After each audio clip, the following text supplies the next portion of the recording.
Hello အားလုံးပဲမင်္ဂလာပါခင်ဗျာကျွန်တော်ရဲ့ channel လေးကနေပြန်လည်ပြီးကြိုဆိုရပါတယ်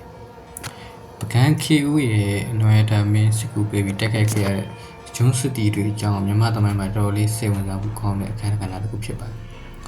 ဒီအကြောင်းအရာကိုမှတ်တမ်းတင်ထားတဲ့သမိုင်းတော်သားတွေအရချက်လက်တွေကိုအသေးစိတ်ရှင်းပြပေးပါမယ်သူတို့တွေကဘယ်သူတွေလဲဂျွန်းနေဆိုတာသမိုင်းပညာရှင်တွေရဲ့အဆိုအရအနွယ်တာမင်းလက်ထက် AD 17ရာစုကမြန်မာပြည်တဲ့အထိကျူးကျော်ဝင်ရောက်လာတဲ့ဂျွန်းစစ်တီတွေကမ်ဘောဒီးယားခမာအင်ပါယာကစစ်တီတွေဖြစ်ပါတယ်။အဲ့ဒီကိကခမာအင်ပါယာဟာအင်မတန်ကြီးအင်အားကြီးထွားနေပြီးတော့လက်ရှိထိုင်းနိုင်ငံယူရီးယားနယ်မြေအများစုကိုသူတို့ကသိမ်းပိုက်ထားတဲ့အချိန်ဖြစ်ပါတယ်။ဘကူဟန်တာဝတီကိုဘာကြောင့်သူတို့ကလာတိုက်တာ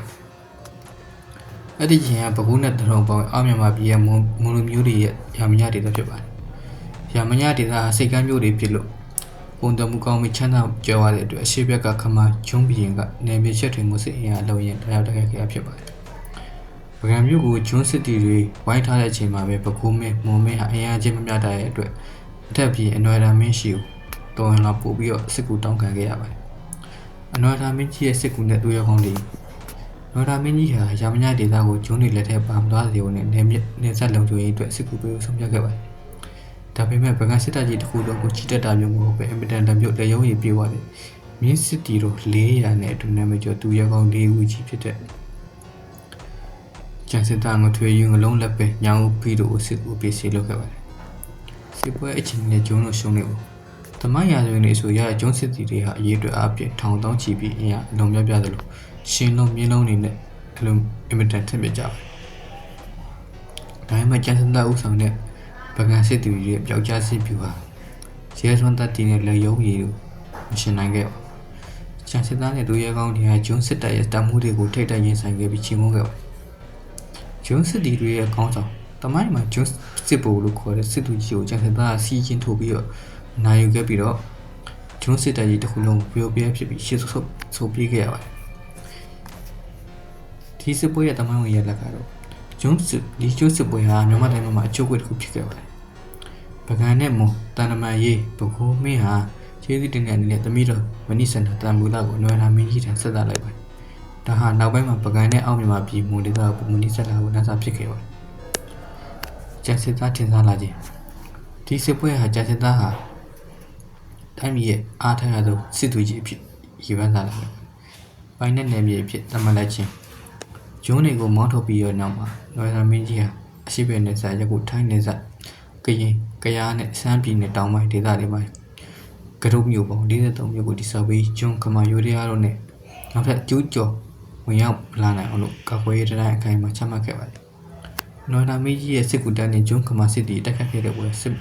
စ်ပွဲတမိုင်းမှာတမိုင်းကျက်စစ်ပွဲတစ်ခုပဲဟုတ်ပဲ။အင်မတန်ထူးရဆမ်းမြအကျက်တွေရှိနေပါတယ်။အဓိကထူးခြားချက်တွေကိုစစ်ဗျူဟာနိုင်ငံရေးနဲ့စိတ်ဝင်စားပွဲသာရာဇဝင်မှတ်တမ်းတွေရဲ့အချမ်းကားချက်နဲ့ဆင်းပေးပါမယ်။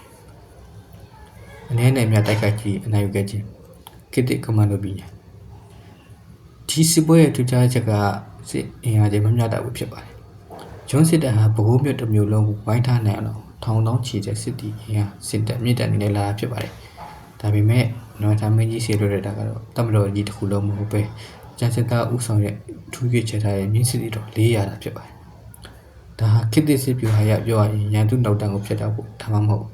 ်ရန်သူကောင်းစားကိုကေရာချေမုံဖို့လွှတ်လိုက်တဲ့ special force commando တပ်ဖွဲ့လိုမျိုးအသုံးပြုပြီးနိုင်တက်ခဲ့ဖြစ်ပါတယ်။သူရဲကောင်း၄ဦးရဲ့အဖွဲ့လိုက်ဆောင်ရေးဒီဝမြမသမိုင်းမှာဘီယန်ပါတဲ့တော်လို့စစ်နိုင်လာမျိုးရှိပေမဲ့ဒီစစ်ပွဲကတော့ကျန်စစ်သားမထွေကလုံးတစ်ပဲညောင်ပြီးဆိုသူရဲကောင်း၄ဦးရဲ့မတူညီရဲ့အခြေချင်းတွေကိုပေါင်းစပ်ပြီးအောင်ပွဲခံခဲ့တာဖြစ်ပါတယ်။ဂျွန်းတက်တွေကသူတို့ဝိုင်းထားတဲ့ချိန်မှာသူရဲကောင်း၄ဦးကစစ်တီ400ကိုစိတ်တက်မြင့်နေပြီးရန်သူပိုးချက်ကိုထိုးပေါက်ခဲ့ကြပါတယ်။ရန်သူတို့ရဲ့လေယုံကြီးကြောင့်ဂျွန်းစစ်တီပကံစစ်တပ်ကိုဒူနဲစုလေးလုံးမတပတ်ပဲနတ်စစ်တီတွေလို့တော့ထင်မှန်ပြီးကြောက်လန့်တုန်လှုပ်သွားခဲ့ရပါတယ်။အရှိတောင်အစားရဲ့အင်အားအကြီးဆုံး empire နှစ်ခုထိတ်တိုက်တွေ့ဆုံခြင်းဒီစစ်ပွဲဟာရိုးရိုးဒေသတဲ့ပြည်ပကမဟုတ်ပါဘူး။အတိတ်ကအရှိတောင်အစားမှာဩဇာအကြီးဆုံးဖြစ်တဲ့ပကံ empire နဲ့ကမ်ဘောဒီးယားအခြေစိုက်ခမာ empire တို့ရဲ့အစစ်အင်အားပထမဆုံးစတင်ချက်ဖြစ်ပါတယ်။ဒီစစ်ပွဲဟာပကံကအနိုင်ရလိုက်တဲ့အတွက်အရှိတောင်အစားကုန်းမြေပိုင်းမှာပကံရဲ့ဩဇာစီးရေးအာဏာကိုဘေးပန်းဝင်နိုင်ငံတွေကအတိမပြုခံရသွားစေခဲ့ပါတယ်။စေကူးရင်ဆန်တဲ့ချစ်ချင်းအလွဲလမ်းစာဖြစ်ခဲ့ခြင်းဒီ ဒီစစ်ပွဲရဲ့ထူးခြားချက်ကတော့ဘေးထွက်ရလက်ကတော့သမိုင်းတင်တဲ့မနိစံတမူလရဲ့အချက်စံနဲ့စတင်တာဖြစ်ပါတယ်။ဂျုံညာကိုနှိမ့်နေပြီးလူကျေးဇူးတင်အနေနဲ့ဘကိုးမင်းကဗသမီတော်မနိစံနာကိုနဝထာမင်းတန်ဆက်လာလိုက်ပါတယ်။လမ်းခီးမှာမနိစံနာကိုဆောင်းဆောင်ပြီးလိုက်ပါပို့ဆောင်ရသူကစစ်သူကြီးမှစံစသားဖြစ်နေတော့ဒီနေရာမှာကျန်စစ်သားနဲ့မနိစံနာကိုချစ်ချမိသွားပြီးတော့ဒါကိုနဝထာမင်းကြီးစစ်သွားတဲ့အချိန်မှာကျန်စစ်သားတယောက်ပြေးတန်းပေးပြီးတော့တုံးပုံကြီးဘွားနဲ့ထွက်ပြေးတိတ်ဆောင်ခဲ့ရပါတယ်။စစ်ပွဲတစ်ခုကနေနန်းတွဲချစ်ဒရာမာတစ်ခုစီဦးထုထွက်ခဲ့ရတမဲတဲ့အမတန်ထူးခြားကပါ